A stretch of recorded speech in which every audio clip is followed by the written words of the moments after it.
Hey guys, I've just made this whiskey box for my dad using 2 pieces of pallet wood. Check it out.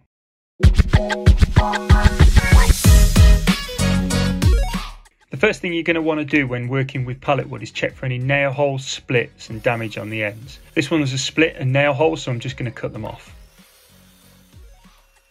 Once your ends are clean, you'll need to measure your chosen bottle. I'm using a bottle of Woodford Reserve Kentucky bourbon which fits neatly into 2 slats of this pallet. So I measured out the height and made a straight line to line up my cut. I need 6 pieces in total, 2 for the base, 2 for the doors and 2 for the sides. I set up a stop block on my miter saw and then cut all 6 pieces to length. Next, I just laid it out with my side piece on top of my base piece and scribed a line to get a rough width for my side pieces. Once I'd done this, I set up my table saw blade to 90 degrees, adjusted the fence and ran my 2 side pieces through. I then dry assembled the pieces so far just to sense check the fit. I needed to cut down the base and the doors, so I lined up the side pieces on one end and made a mark on my base. I could then half the measurement left over, which gave me an amount I needed to rip off my 2 front pieces and 2 base pieces. I set the table saw to this distance and ran them through. The fit was now looking good. I had a scrap left over from cutting the long pieces and weirdly it was the perfect length to be an end piece. I've no idea how that happened, but it meant I could use it as a template to do the other end and then cut it at the miter saw. I then lined everything up again and you can see how the box will come together. I'm going for a rustic look with this one, so there's no need for fancy joints here. The next step is to glue the base pieces together to make a solid panel. I clamped them up in these long clamps and then I used some smaller F-style clamps to clamp the middle and the ends of the boards to the main clamps. This just holds everything flat, stops it curling up when adding pressure to the main clamps. Once the glue had dried, I came back and removed the clamps. Next, I set up my thicknesser to the thickness of the boards and ran them through a few times so that they were all neat and even. Before I got this thicknesser, I used to just use a random orbit sander to get the pallet wood looking neat. This is a lot quicker though. During the thicknessing, one of the knots in the side panel fell out, but I decided to run with it as it added some extra character and enhanced the rustic look of the box. After they were all the same thickness, I got to work with the sander running through the grits to 180. I made sure to sand the edges as well as the faces. No one cared who I was till I put on the mask. Oh, weird. Not sure what happened there.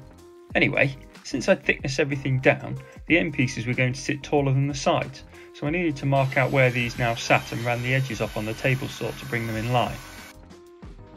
Everything was looking good, so it was onto the glue up. I started out by adding glue to the top and the bottom edge of the base panel, then added the top and bottom panels to the clamps, adding a little bit of pressure to keep them in place. Then I took the side panels and added a bead of glue along the 3 joining edges and inserted them into the clamps as well.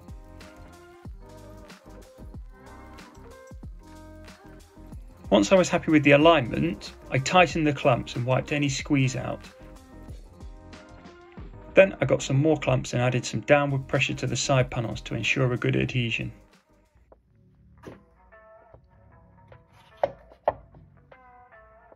I sense checked that the bottle still fits and it was perfect. Very little room for it to rattle around, which is what I wanted.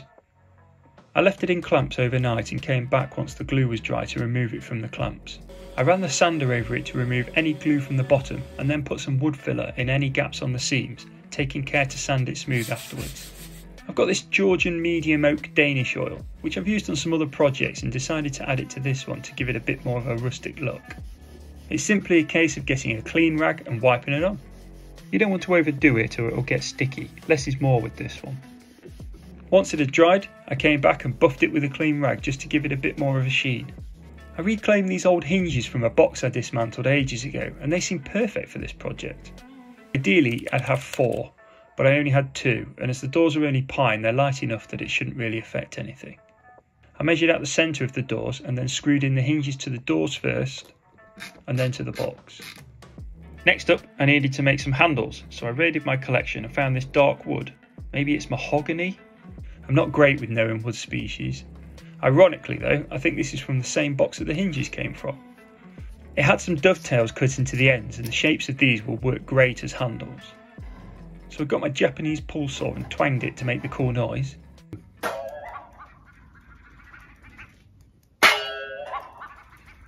If you don't do this every time you use it, then there's something wrong with you. Then I cut the dovetail off, then cut it in half and I had my handles. Then I just eased over the rough edges with some sandpaper by hand.